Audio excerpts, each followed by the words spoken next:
Going on. Yeah. Take this one out. Yeah. We should have probably pre-recorded, huh?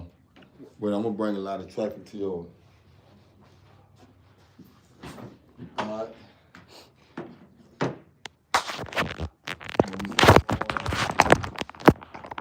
Make everybody come to mind, go straight to yours.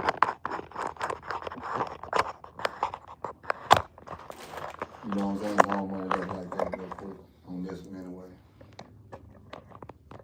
Your value good?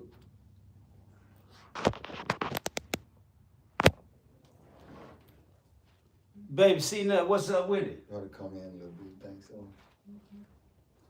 So they can really hear. So we got the mics on. All right. Hey, baby, see nut, can you hear us good, though?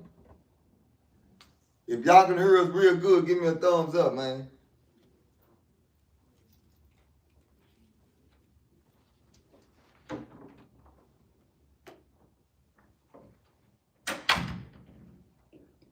If y'all can hear us real good, give us a thumbs up, man. We finna go in and everybody tune in, man. We're gonna give y'all some of this game, man, and then after that, man, we're gonna let y'all ask some questions, man. So y'all tune in right now. Y'all getting it right here. You know what I'm saying? We gonna still send it to the game later, but everybody tap in, hit the like button, subscribe to the OG Sane, Kimmy Wilkerson, man. Let's run these numbers up, run these pages up, man. Guess what, man? We doing business over here, man. Game Related Podcast, still in the business, man. We ain't going nowhere. I swear we ain't. Here you go. We ain't going nowhere, man. We ain't going nowhere, man. So, you finna get this thing going, man. I don't supposed to be on the camera with my drink, so y'all didn't see this. Let me move this out the way. I ain't got no cup in here, so I got to go hully-gully. What's up with it, baby? See nut? Say, we just in here getting ready, man. We got Kung Fu Man on the set, getting ready to give us what he got. But I've been getting on Dewberry about them Cowboys. I keep telling dude, them Cowboys ain't got nothing coming. The Cowboys need to trade Michael Parsons. Who else I said? Trade Michael Parsons. Bench Dak, bring Shador in and get them 2 first-round draft picks for Michael Parsons, and they'll have the same record. They'll have the same record with or without Michael Parsons. And Michael Parsons ain't no Julius Peppers. He ain't no Julius Peppers, John Randall, Joey Harrison, James Harrison type of John Randall type of defensive end. Michael Parsons too friendly. He ain't never sacked no quarterback and put him out the game. Michael Parsons be hugging the quarterback. He ain't hit nobody. Ain't nobody scared of Michael Parsons. And the Cowboys ain't gonna win more than 9 games this year. I know y'all laughing like a mother. I know right now, everybody that's sitting over here laughing like a mother. Ain't y'all? Tell the truth. They can get Ain't y'all laughing? Say the Cowboys can get, let me get over here where they can see me. The Cowboys can get rid of, I got the battle test to get on, man. The Cowboys can get rid of Dak Prescott right now and win the same amount of games with Shador Sanders. Look, this the game plan. Get rid of Michael Parsons, get you 2 draft picks, maybe 3, 2 first rounds and a 3rd rounder. Put Dak on the bench because he's a better backup than he is a starter. Go on over there and get the boy that they don't want in Cleveland. That's a bona fide big game hunter. Let him start. Let Dak back him up. Rebuild that weak-ass defensive line. Hey, man, and you ain't got to go for the Cowboys just because you from Dallas. That's the misperception that people got. You don't have to go for the Cowboys because you from Dallas. It's all right to go against the Cowboys, man. The Cowboys done violated enough people's expectations over the last 30 years for a nigga from Dallas to be able to say, fuck them Cowboys. Cowboys ain't got nothing coming. You are correct. You are 100% correct. But I want to say this. Let's stop talking that Shador Sanders talk. We can't. Okay? We can't. Okay. He the new thing. You can't stop talking about Nike. Shador Sanders is like Nike. Dak Prescott like Pony. Pony was a thing. It ain't no thing. It was a thing. Shador Sanders was, is, and gonna be like Nike. Why is he the thing? Because he got that pedigree. I told you the last time we had this discussion. Shador Sanders got that it that you can't identify. Deshaun Watson got it. They got that it that you can't identify. Dak ain't got it. It's a certain group of men that's born every so often that has that it factor that it take to win, and Dak ain't got it. Yeah. Tom Brady had it. Yeah. Deshaun Watson got it. Kobe Bryant had it. Jordan had it. Dwayne Wade had it. It's something about their personality. It's something about their character that give them an edge over everybody else. It's nothing about Dak that give him an edge over no. And Dak legs too heavy and his feet too slew-footed. A slew-footed, heavy leg, and Dak turned white when he came to the NFL. So what would you define as quality that these men possess? Charisma? No, it's called heart. Brave heart. It's called heart. It's called spirit. It's called it ain't nothing that you can grab. It's something that some people just got. See, it's only a certain type of dudes that have the ability to go into these zones that normal people don't know about. It's kind of like when we was powerlifting. Everybody can lift weights and build a body and look good, but nigga, everybody can't put 600 pounds on their back, go down and come back up with it. It take a special kind of person with a special kind of something to tap into that part of who they are and display that. And only a select few possess that. The same way it was going inside behind in prison. Right. Yeah. Right. It's kind of like it's a whole lot of dudes that done played in the NFL and the NBA. It's a whole lot of dudes that's done been wrestlers. It's a whole lot of dudes that done came over this internet. But it's only a select few that done stood out. Test of time. Yeah, it's only a select few. See, most people is just 1 in a million. But it's a few niggas that's 1 over a million. For sure. So Dak is just 1 in a million. Shador Sanders got the pedigree of the people that fits in that category of being 1 in a million. For sure. Understood. Meaning that it's only one every 1 million people that's created that possess the trait that he possessed. It's kind of like James Toney. It's been a whole bunch of boxers, but it ain't been a whole bunch of James Toneys. It's like Bud Crawford. It's like Roy Jones. And some of the other greats. I can't put Floyd in that category. Yeah. Understood. I know exactly what you mean. So you got a point. So who your team is? I don't have a team. I ride with The players. The players. See, it's certain players on. I got a whole bunch of teams because I don't go with no teams. It's certain players. A player have to have the pedigree that I like in a competitor. See, a lot of these dudes is pretenders. They really not contenders. See, Dak ain't no contender. Yeah. I'm gonna tell you some people that's I agree with contenders. that. Contenders is people like Steve Young, Brett Favre, Vinny Testaverde when he was young, Deshaun Watson.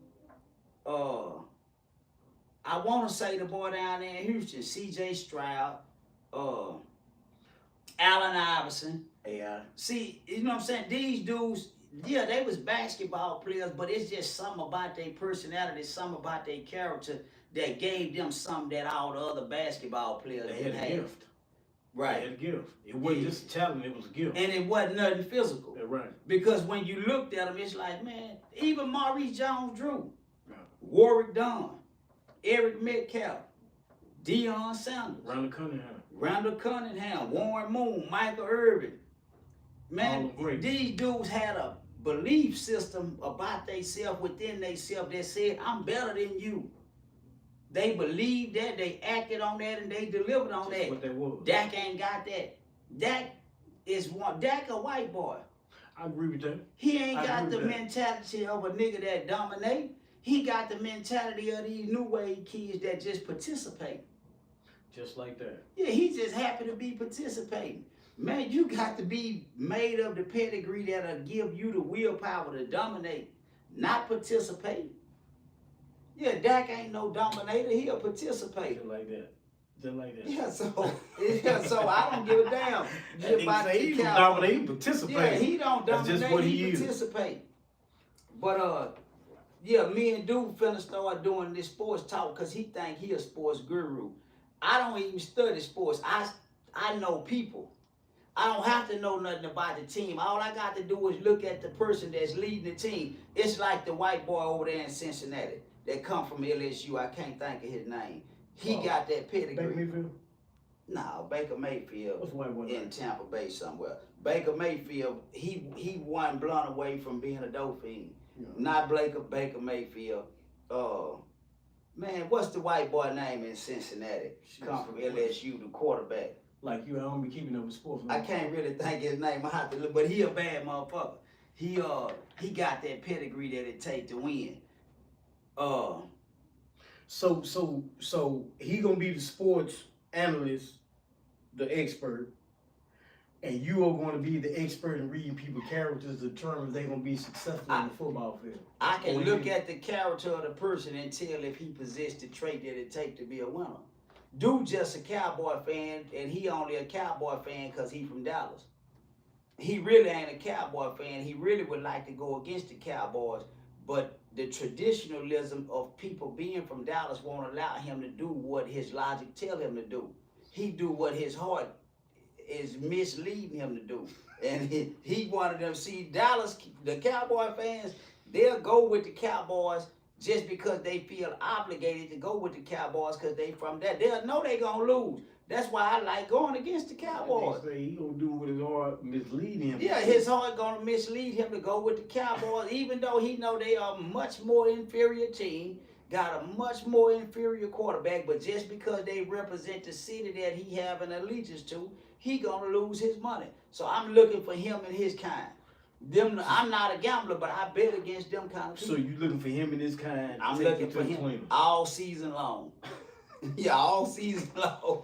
Yeah, I'm looking for the dudes that got their heart, their emotions, and they feel it's tied up into the Cowboys just because they think that the Cowboys represent Dallas. Let me go on feed and stay right there in. So you can keep me paid. Yeah, because I go with the Cowboys if I think they're going to win. And they'll beat a team that ain't got the quarterback that has that pedigree. But when they come up against a quarterback that can will his team to win, Dak gonna lose. Like that. He ain't built like Yeah, that. he gonna lose. He gonna tap. He one of them dudes, like when we was little, we line up across from him and growl at him and talk mean to him and tell him I'm gonna kick your ass. And he'll let you win because he don't want no problems. Yeah, he can really beat you. But you can scare him into letting you beat him because he don't want no problem. Understood. That's how Dak is. You can't win with nobody like that leading your team. Your team is a reflection of their leader. Most definitely. Yeah, your team is a reflection of their leader. Most definitely that. It's kind of like I told Dude, I say, man, you can really take Shedeur Sanders and replace him with Patrick Mahomes, and it won't be too much of a drop-off. And he think that I'm tripping because of what Patrick Mahomes done. And I'm telling him what he did don't have nothing to do with his physical stature. It's about his psychological makeup. Him and Shedeur has the same psychological makeup. Dak don't possess that. Yeah, you can clearly see that. Dak ain't cuffing that clout. You can clearly see that. I've always said that. He just like Tony Romo. He just a younger. I told the dude when Dak came to the NFL, he turned white boy. Yeah, he just like Tony. Yeah, he just exactly like all Tony. them Cowboys, all them quarterbacks since Troy, before Troy, even after. They ain't built like that. You put that pressure on them niggas before. Every time they go to the Super Bowl, it's the same thing. All of them have to repeat with that same mindset. So in real life, Dak one of them people where if the pressures of life started bogging him down, he'll take a bunch of pills. He'll cut his wrist. He can't handle the pressure. Yeah. Anyway, that's enough about the Cowboys, because that's supposed to be me and do things. Hey man, shout out to y'all, man, whoever and whatsoever in the building, man. Shout out to y'all. We got Dominique Mitchell, aka OG Sigum, aka Kung Fu Man, in the building. We trying to do an interview on him today, and we keep getting interrupted. We started out on the game related, got interrupted, so now we coming over here doing it. And then we done got interrupted because dude done had to run off. He supposed to been debating me about the Cowboy talk today, but he had to run off and go handle some business. So in any event, that leave us here propelling the boat. We gonna move forward in spite of everything that we dealing with. With that being said, tell the people a little bit about yourself, man. Where you from, who you are, who you once was, and who you gonna be. I'm Dominic Mitchell. In the streets, I was known as OG Sigum. I was in hood rolling 60. I'm from Oak Cliff, Dallas, Texas. One of the first founders with one of the guys, this gentleman right here, that helped establish Webb Chapel, rolling 60. So I just got out, been out a couple years from prison, did 30. My mindset now, like a lot of us, like this brother speaking, Dewberry, and a few other brothers that did time with me, it's progress, it's refined. So that's who I am. What, you grew up in Dallas? Most definitely. Or you the only child? I got 4 brothers, 2 sisters. You the oldest or the youngest? In the middle. So who the oldest? My brother Gerald is the oldest, so my mother's side, my mother's son. So what was it like being the middle son? So you come up, how old are you? I'm 48. I'll be 49 next Thursday. Goddamn, school. You older than me. Okay, so you come up in Dallas in the 80s. 80s, mid 90s. So what was it like coming up in Dallas in the 80s? Did you grow up with both parents, or was you raised by one parent or the grandma, or what? I grew up going back and forth between my mother and father. Yeah. So my upbringing was very unstable, and I did a lot of time in youth facilities during this time of my transition going between my mother and father. So youth facilities, for people that don't know, what does that mean? What's a youth facility? A youth facility, it can be a combination of either a drug rehab or a juvenile detention facility, or a placement home such as TYC. I think they renamed it. It was Texas Youth Commission. So that would be parallel with an adult prison for youth. So what led you to these facilities, and at what age did you start going to these facilities? Well, my first time getting locked up then, I was 9 for snatching the purse, right off Keystone Pole, snatching the purse, just doing something. You snatched the purse at 9 years old?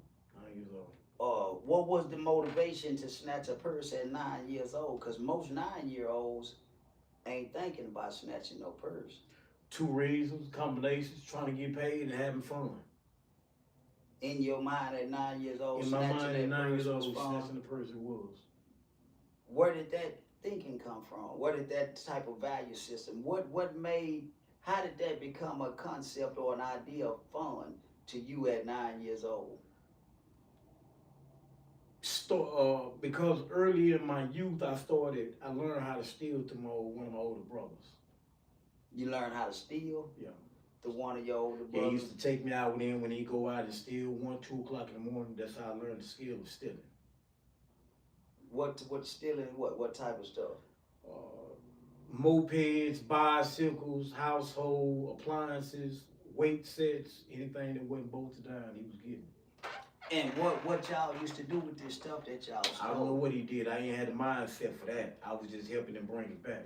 Oh, you was just stealing for your older brother?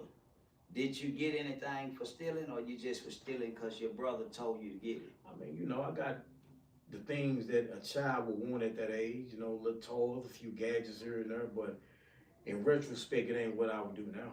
It wasn't what I wanted then. So, at 9 years old, you was stealing with your brother.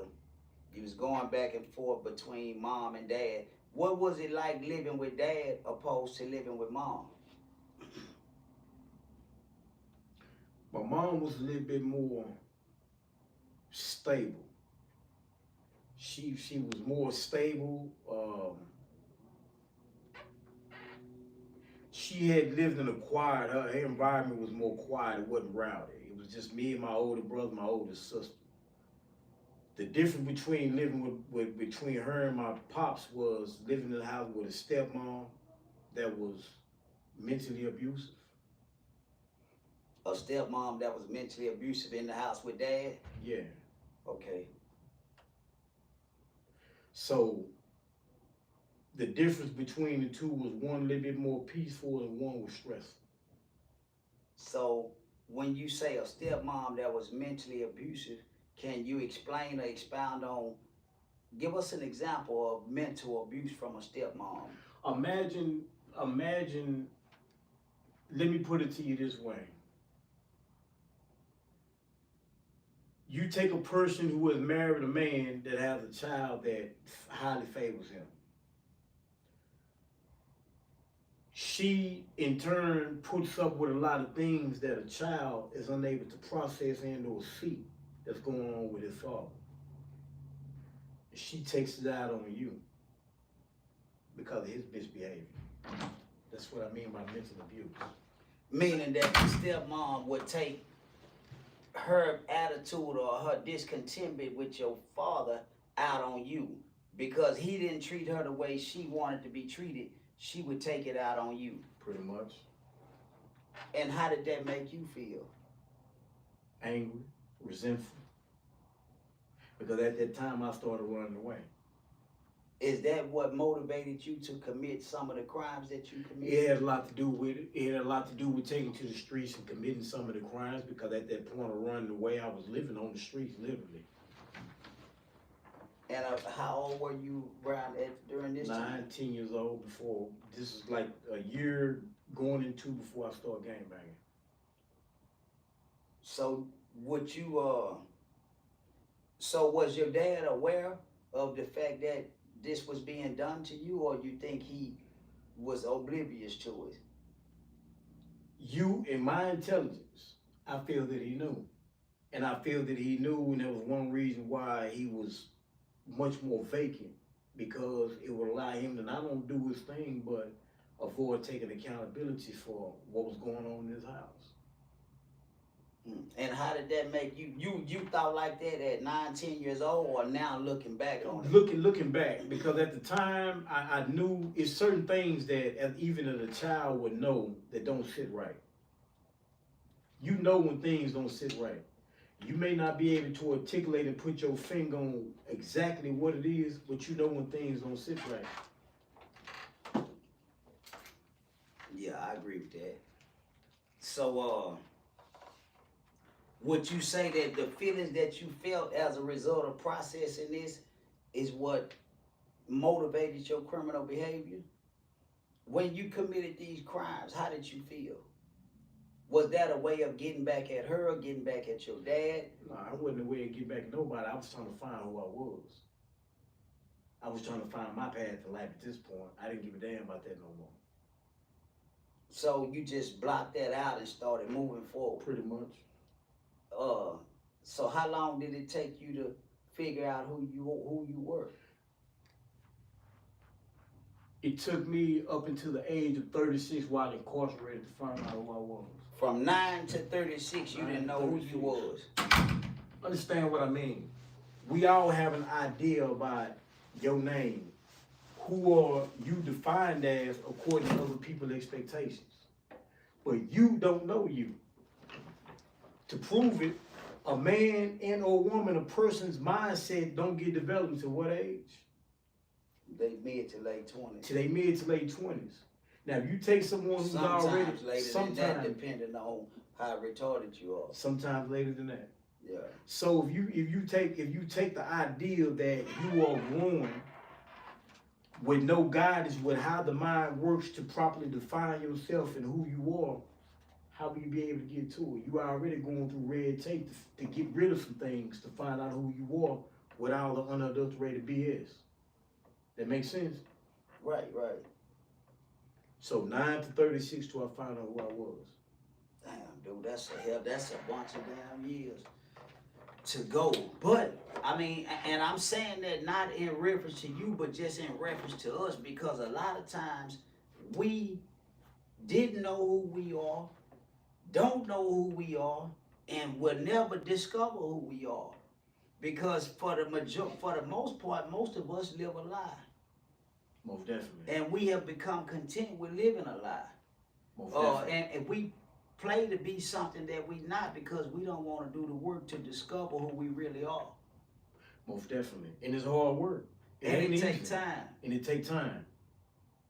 So he basically was just saying that from 9 to 36, he did all types of shit, committed all kind of crimes, just trying to figure out who he was, trying to discover who he is as a person.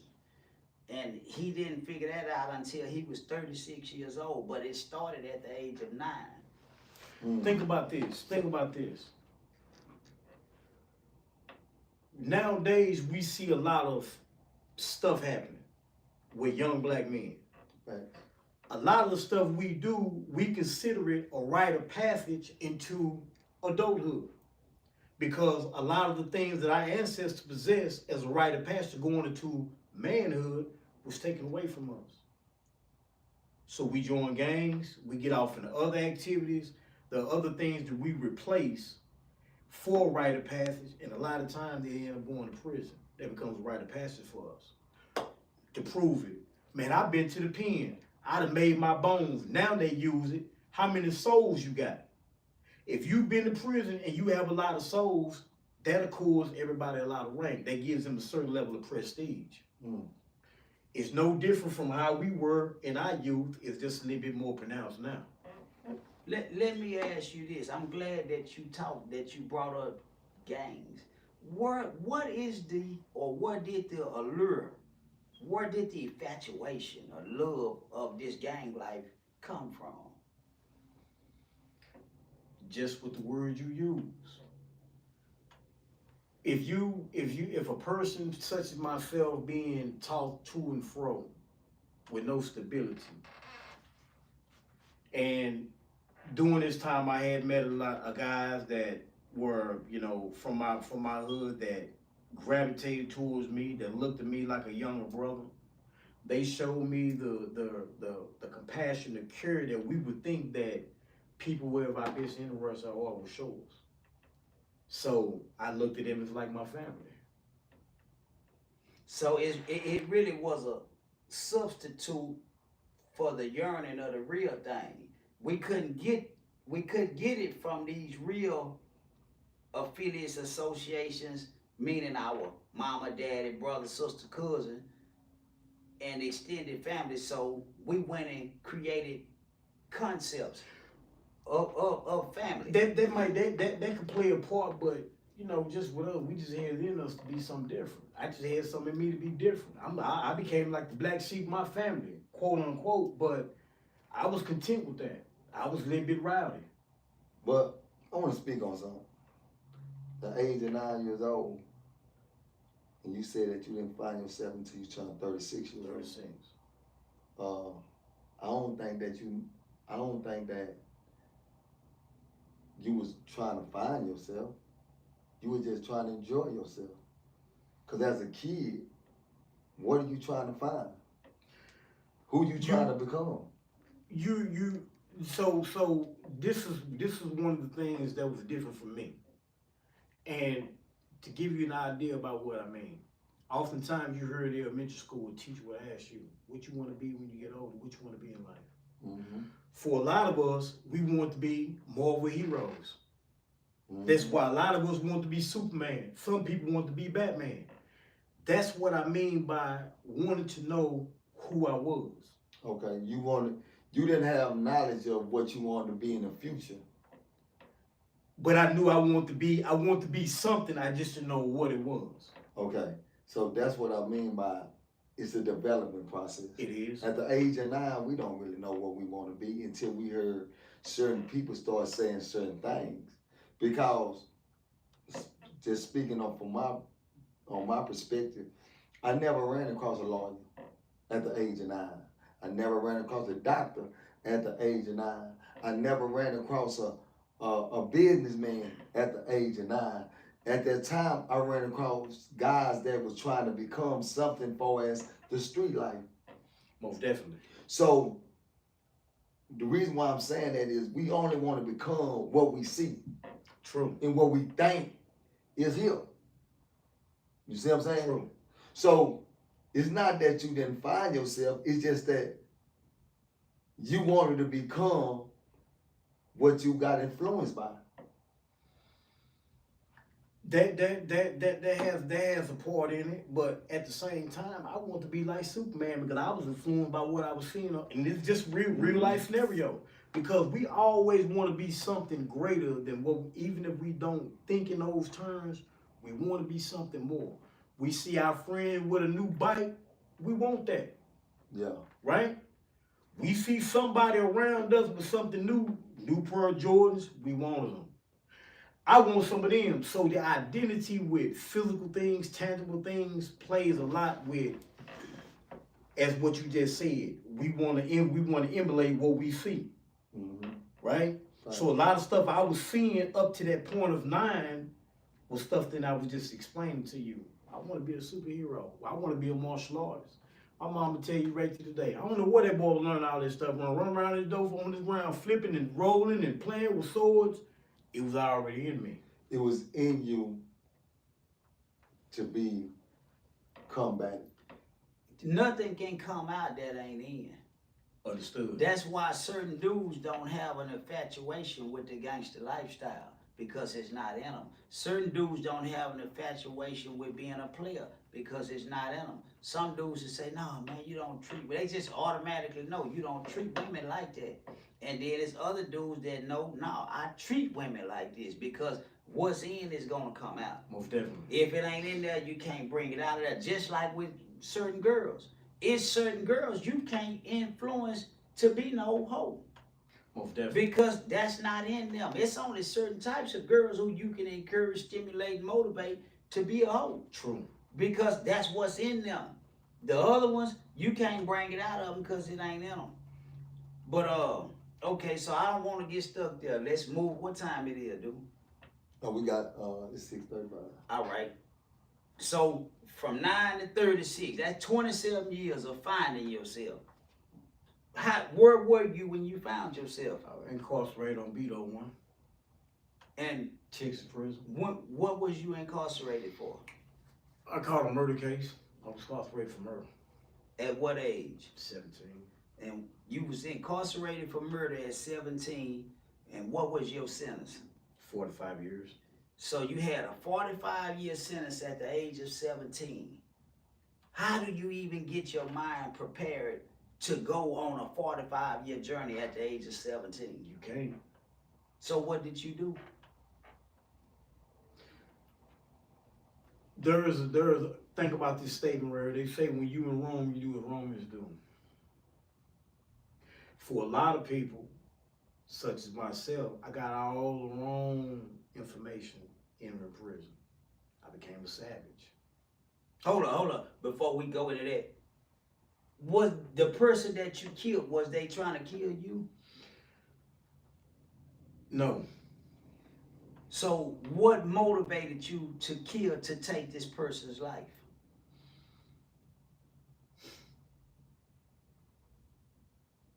Making a poor decision. But I want to go back a little bit. 9, 36, 9, 17. Because from that time you committed a crime. When did you jump off the porch and wanted to get caught up into the criminal aspects of life? At what age that you say, hey man, I want to jump out here and I want to get involved with the criminal aspects of life? You know what? It wasn't like a choice that I made to say one day I just want to jump off. It just gradually just evolved into that. What made you? It appealed to me. It was attractive. Okay. I mean, at that time, What was attractive? the women, young age, the girls. I like older women, so the girls, just being able to steal cars, at the time, joyriding, the simple things, just doing things, stealing cars, beer runs, all that was appealing. It was attractive to me to be able to get out and do that because it was a lot of laughs. It was for shits and giggles. So you mean to tell me you would steal a car to joyride and drink beer in it? I've done it. So the motivation of stealing my car was to drink beer. What does joyride? Because some people don't know what joyride is. Joyride, I'm getting in this car and I'm simply using it to travel to and fro to whatever I need to do and how I want to do it. So to travel to and fro, that's to explain. Break that down. Explain what does that mean to travel to and fro. What are you doing? Joyriding. You listening to music. You got girls in the car. You got other friends in the car. What are y'all doing in the car? Are y'all in the car smoking and drinking, or are y'all just looking cool? In the car, smoking, drinking, stealing wallets, going into places, breaking in the house. I was doing it all. That's considered joyriding. Yeah. So you get a stolen car and you go be a menace. That's joyride. It was. And that was fun. It was. Okay, I just wanted to put that in perspective because see, when we was coming up, that was a common thing. But nowadays, a lot of people don't know what joyride mean. And we not trying to encourage nobody to do that. We most definitely not the youth, but what we trying to do is just shine light on the thinking and the behaviors during this time. So it's a few terms that we might use that I might ask him to explain because we need to know what he mean and what joyriding consists of. Because we might have some kids that's running around the city joyriding and not even know it. And I know it. All right. So as we take this journey, because I want to go through a journey, because the reason why I want to go through the journey because something is triggering us to get in the street life and commit offenses. We're not born to commit offenses. We're not born to joyride. We're not born to get involved in criminal acts and activities. Something inspires us to say, hey, man, I want to get into that lifestyle. So, because there's a kid out there that's going through the same cycle right now. True.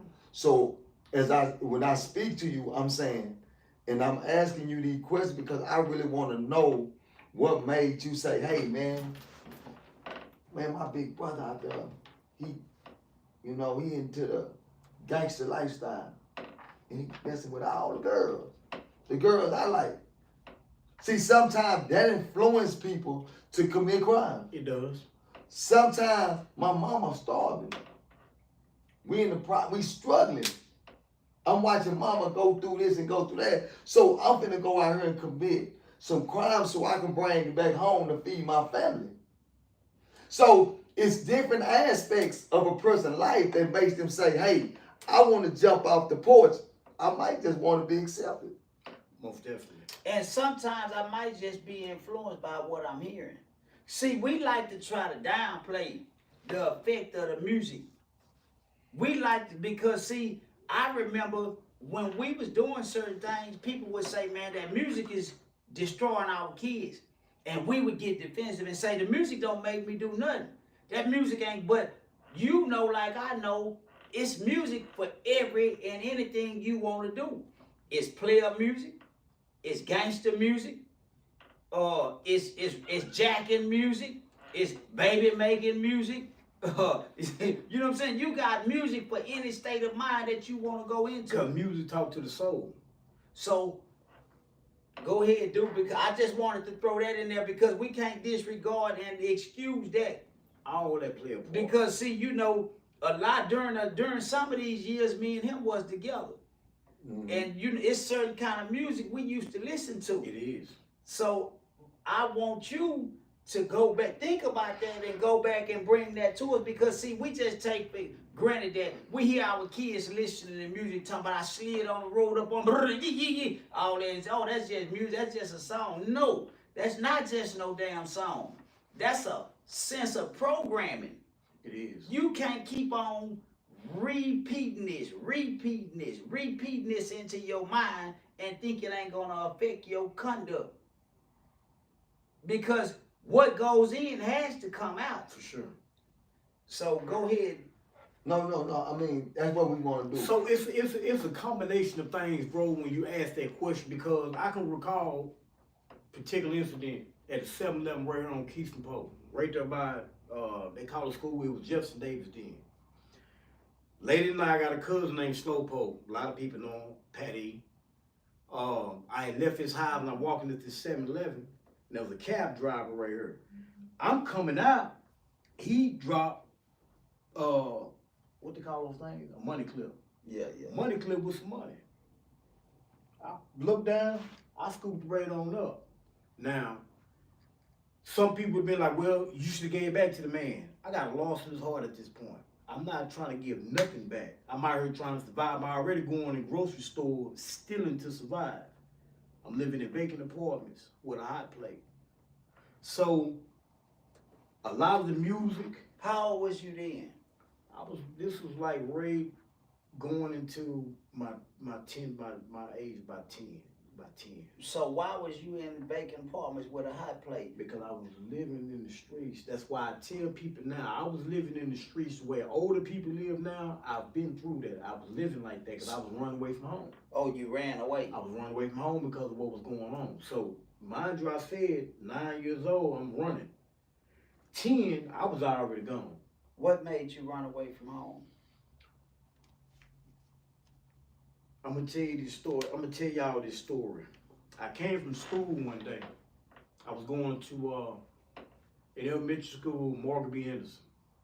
And I remember getting home, and it was my stepmom. She was in her bedroom or something. And she called me. She was like, hey, me and your dad went and bought you some new clothes from Mervin's. Go in and try them on. So I went into the closet, got out my clothes, and I'm trying them on. And she came in with a light flicker that you use on barbecue grills to light, and a piece of paper sack. She lit it up, and she was like, "You tell me where your dad at, I'm gonna burn you up in this closet." That had a very traumatic effect on me. That changed me. Did you ever tell your dad? He knew, because when we drove to where he was at, I was in the back seat and I was crying. He was looking at me like, man, you betrayed me. What do you expect me to do? This is an older adult female. I'm all 8, 9 years old. You expect me to go up against this lady and you don't do nothing? I grew real resentful behind those type of experiences. So it set a certain tone with me then. So when he would leave, I would leave. So you stayed with your dad? I would live with my dad at this time. Okay, so you stayed with your dad at this time. And the effect that your dad had on you, kind of what made you kind of say, I want to get in the streets. Yo, my old man, he was something. My old man name was Catman. Coming up, he was something. He was a player. He was a pistol player. So I emulated my pops.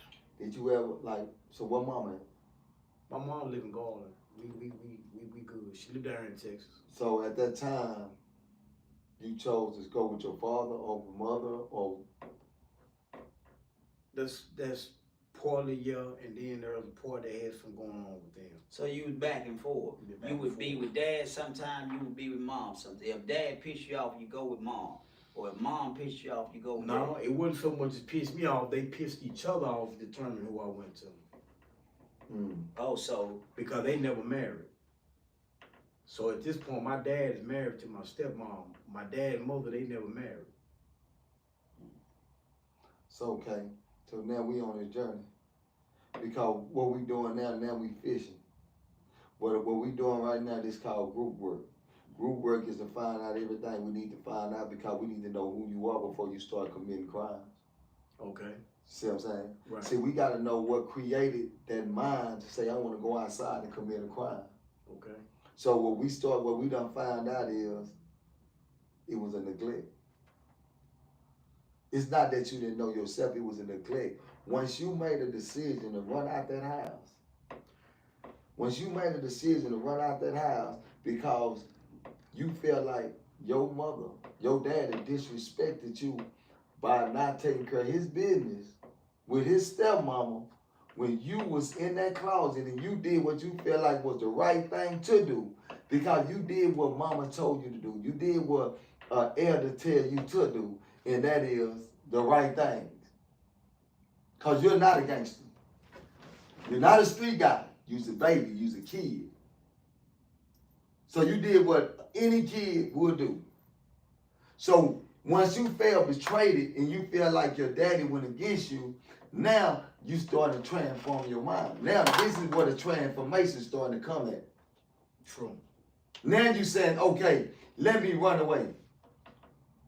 Now I want to be grown. I'm tired, I want to be grown. Here you go, you running out, you standing in vacant apartments at the age of 10 years old. You learn how to defend for yourself. You know, this crazy boy, because at this time we heard where a lot of, this is when the influx from Jamaica's coming in Dallas. Right. So they had these apartments called Charlotte that's right off, it's right here on corner Keystone Pole.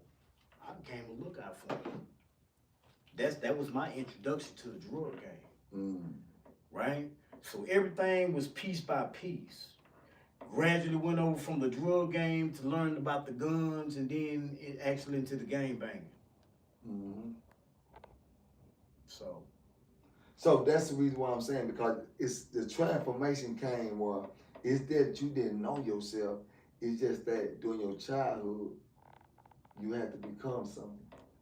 Most definitely. You had to become something, and then when you had to become something, you're only gonna become something that you only know and what you see. True. So the only thing that you had to become was what? A gangster. What you saw, right? What I saw. So that's why I say that's where the transformation came in at. You see what I'm saying? So now that you sitting around and now you developing this certain kind of mindset. True. So now here we go. We're going on this journey. Once you got in the streets, what you would get in the streets for? What you wanted out of it? What's that laugh about? The laugh is because it's a combination of things I wanted. One of them was to be what we all want. We want the power. We want money, we want power. Okay. We might not think of it in terms of trying to monopolize power, but that's what we want. We want people when we go somewhere to respect our name and who we are when we move in. That was power. Right? You agree with that? Facts. That's what I wanted. I wanted the money. I wanted the women. All the things that I wanted, the basis of everything else, everybody else, I feel like I was entitled to it as well. Say, man, y'all go over to Kimmy Whitakerson page real quick, man. We're going to keep this going. If y'all want to continue to see this live, go over to Kimmy Whitakerson page right now. Everything, 113 people in here. Y'all go over here right now, man. I'm going to shut this one down, man. OG Sigum. Kimmy OG Sane. Kimmy OG Sane right now. Go over there. Kimmy OG Sane Wilkerson right now. Go over there to the page. And we ain't got but about 30 more minutes. And y'all go over there and check it out. And when y'all check it out, man, y'all keep going. Subscribe, like. Let's run it up over there. Post some questions for the Karate Kung Fu Man. So let's get ready to go. Say, this the Kung Fu Man Charleston be talking about. He did 30 years, man. He went in the penitentiary. So y'all hearing his story now. He found himself and discovered he was a Kung Fu artist. So yeah, it took him 30 years. I got more than that. He found out he was a Kung Fu artist. But you know, I mean, at the end of the day, man, I want you to break down everything, because it's a developing stage that went on. From being homeless to being in the streets, being a gangster, going to prison, and there's a factor in prison that transforms the mind. It does. So as we continue to go on these steps, I want to know exactly what transformed the mind. So now here we go. You done committed an offense. Okay. Okay. We don't break down what happened. If you want to break down what happened, if you want to tell us exactly what happened, what made you committed your offense, I want you to be able to share that with us. Without going into too detail, because I still got some legal issues with this. I went to Austin 1993 after I got out of state school. I went down there with the mindset of going to a halfway house, but I ran away from that, and I started recruiting. Again, I was in hood rolling 60. This gentleman sitting to my right here. Don't put me in. Yeah, I'm putting you in it. Yeah, I'm don't putting put you me in in it. it, Putting man. you in it. This is a personal friend of mine. This is like my brother. So I went to Austin, and at this time he had got incarcerated, and I went to Austin. I had got shot up prior to that, and TYC parole was telling me that you can't go back home. You got to go to a different city. So they sent me to Austin, the halfway house. I ran away from there, and I got into the streets and started recruiting, and that eventually led up to this murder case. You started recruiting in Austin, Texas. In Austin. Mm. Okay, because man, it's some shit I want to ask you, bro. But we got such a small frame. No, let's keep it going because we can always come back with a part 2. That's why I said it's a lot I want to ask you. But I'm gonna keep going from there. Okay. Because it's a lot going on that I want to attack, especially when you got shot, how you got shot, and everything. When who got shot? That's what he got shot. He just That what he got just shot. said? Well, let's talk about that. We're going to leave it out the record. Oh, you want to leave it I out? don't want to get into that. Okay. So then Hold up. When you got shot, who came to the hospital? You When you, me what? came to the hospital, acting crazy. Mm-hmm. Want to get into it with the doctors, want to jump on the doctors. Yo, Mm. I remember all that. Yeah, because he was paralyzed. They wouldn't tell me nothing. Yeah, he was paralyzed. What, left side, right Left side, Yeah, partially right, full left. Yeah, and he had a Lungs colostomy collapse. bag. Colostomy bag, lungs collapse. Yeah, because I used to tease him about that colostomy bag. Boy, that's crazy. Because some things change people's lives. It makes you become more savage, or it makes you realize that I want to walk away. That made me worse. That's what I'm saying. So now here we go. We done went on a journey. We done start recruiting because now we done got involved with the gang life. Right? True. Committed your offense. In the courtroom. Was daddy there? Was mama there? Who was there when it was time for you to get sentenced? Me. Mama wasn't there? Nobody. Nobody was there. Nobody. Did you feel any kind of resentment at that time? No. I ain't feel nothing, bro. Going back to that question, you said who could look that far in the future? At that point right there, I think all my feelings had died. That's deep. Yeah, I think all my feelings had died. That's deep, homie. You know, when he caught that murder case, That's deep, I was mad at him for about 5 years or more. Man, it's deep, man. I'm looking at it because because I'm listening to these people talk, because there's some people that came over. I want to say it because I'm saying, What they say? you know, they just talk. They keep talking, but it's a lot of cold-hearted people like you, homie. And I done ran across a lot of cold-hearted people like you. And sometimes people don't understand. Sometimes people don't understand those kind of people, but the upbringing and what you've gone through made you become who you wanted to become, and that was cold-hearted. Because sometimes your feelings can leave your body, but you really ain't feeling that no more, because once you lose, once that love is not being translated in you, man, what the fuck do you have to love? Besides something that got to do with destruction, right? True. Now you go on this journey. You done hit this prison wall. What you thinking? What you think? Give me that mind. Go. You know, the first thing, I'm gonna just tell you straight up, the first thing that I already had in my mind before I even went to prison in the county, I want to be nobody bitch. Real talk. You know I was writing them. Yeah, we right. We was right. We was communicating, but a lot of people don't think like that because it would be like, why would I think about that? A nigga would try you going to the pen, nigga. A nigga would try anybody. Yeah, nigga. But me already knowing the story, hearing talk, I want to be nobody bitch. I ain't finna grab now, nigga, motherfucking belt buckle, ride with nobody. That was my mindset then. That was the only thing I was thinking about. Okay. You leaving Dallas County. Oh, Travis County. You leaving Travis County. And you going into the prison system. But he already being informed about the penitentiary through me. Nah, yeah, I already know.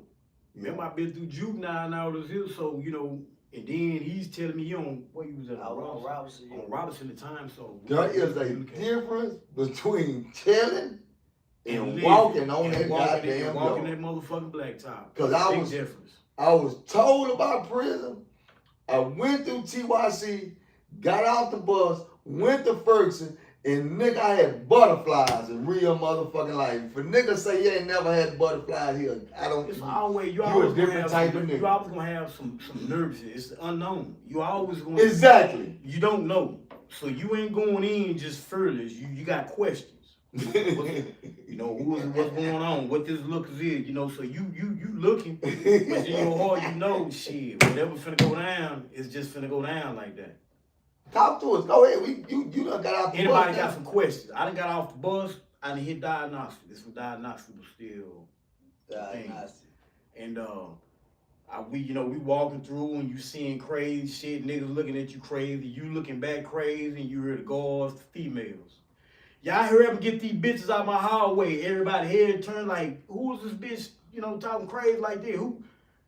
But you learn early on, cause you don't want all these motherfucking people jumping, whooping that ass. Yeah. So these, as you said, you walk in the yard, you learn it, cause can't nobody tell you how to deal with the mindset of the officers on paper.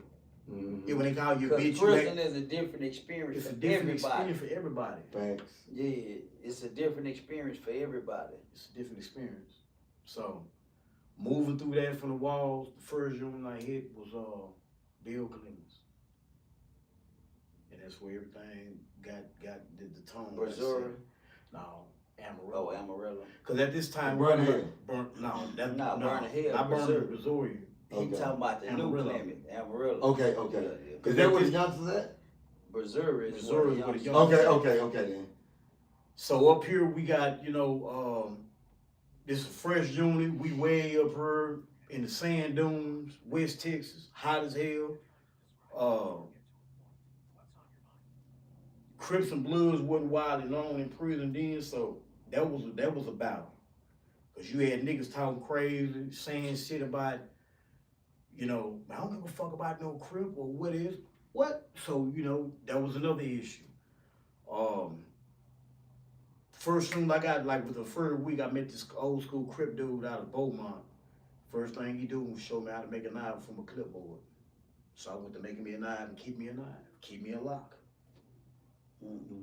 So I got all, that's why I said I got all the wrong information first. I got all the shit dealing with the dark side, the underworld in prison. So, did anybody call you out? Oh, I got called out. I mean, when you stepped through the door. No, it wasn't like they don't Bill Clement, but I had some guys step to me on the path of Rec Yard, and 5 of them, they called themselves trying to click on. About 2 or 3 of us came in. One of my partners, JoJo, he was rolling 6 from Shreveport, and there was a cat from San Antonio. I can't think his name. He was ETG.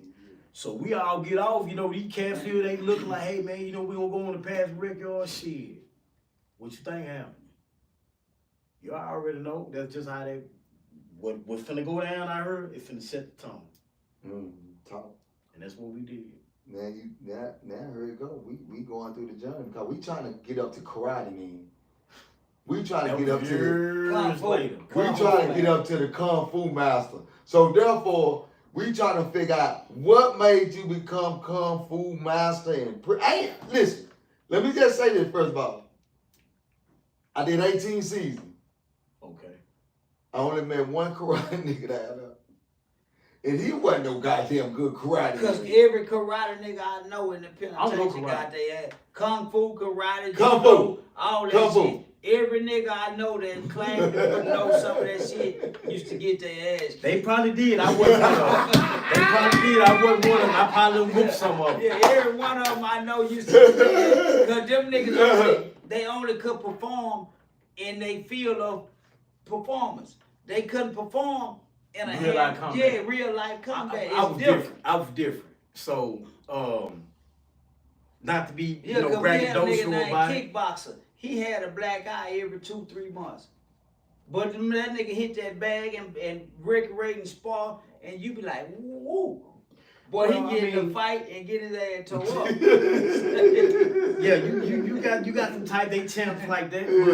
But fortunately for me, man, you be speaking earlier about when you left out, he was speaking about talent. A lot of football players. Yeah, you wasn't in here. I had to go in. They on got that. something different about them. Them For Cowboys. me, learning martial arts, particularly Shaolin Kung Fu and boxing, I was a natural. Man, don't start that shit. No, I'm for real. Because when you just what martial arts and then you said the whole. I'm saying Shaolin Kung Fu. That's my art. That's martial arts. We gonna keep it simple. Hold on, Shaolin man. Kung Fu. You hold said on. martial arts. Martial arts is martial arts. Okay, and War then arts. you said Shaolin Kung Fu. Kung Fu. That's my temple. Oh, it's a temple. It's a temple. So it's not a performative art. No, it's not. It's a temple. Okay, martial arts, Shaolin, Kung Fu. Yo, we're tripping. So now listen. You remember? Yeah. No, that's what he said. What? Where did you get that this from? the thing, Break man. that down. I want to know where you got that I'm from. gonna tell you this. So I'm gonna go short form detail. Okay. 2014. So I'm working third shift SSI on beat 01. This African pulled up on me. He said, now prior to this is June of 2014. This is how the universe works. The man said, hey, when you finish sweeping, put the trash can behind the door for me. The little door on where the office closet at. Yeah. So I put the trash can over there. African named Mondo. The show looked like Wesley Snipes. That was over there. So I'm like, all right. So I finished sweeping, I ran upstairs, got on my partner's phone, sent out some text messages, smoked me a J, and went back down. He says, you got a Bible? I said, yeah. He's like, where you live? I said, 114. Hey, I wrote you said you go get it. I went and got it and gave it to him. Went back upstairs, came back down. He says, you need to put away the things that you were doing and let the word of God edify you. Everything I had been praying about, this man started talking about it. True life. Not no general descriptions. He started telling me everything I had been praying about as if he was hearing my prayers. So I walked off. I started crying. Because I knew the man was telling the truth. But you was high. I was high. Yeah, I was high. But I knew the man was telling me the truth because of what he was saying back to me. Think about this. So this book I had been having a year for called Dark Light Consciousness, we were getting ready to go on lockdown. My birthday in August. I said, well, I'm going to stop drinking. I'm going to stop smoking. I'm going to tighten up. You drinking in the penitentiary? Of course. What you drinking? You already know. Man, Free World. I had Free World vodka. Man? I had Hooch. What's Hooch? Hooch is homemade wine. What Sugar, they make it out of? grape jelly, sugar, and juice. You finna. Get drunk. You finna blow your stomach up. Shit. You be grape jelly, Sugar and juice. and juice. What kind of juice? Orange juice. Say. They know. Say, They know. Y'all hear him. He say he drunk grape jelly, sugar, and juice, and got drunk. You got a little. You gotta let the stuff cook. Why you sitting there playing? Man, like them people need to know. They- Because there's some people gonna You try wanna to sit go up? drink grape jelly, sugar, and juice. It's got a process. It's got a process you gotta go through. I'm laughing at this jokester right here. But it's a process they gotta go through You drunk. in order for you to be able to consume the best. So you drunk grape jelly, You gotta grape let- jelly, sugar, and juice.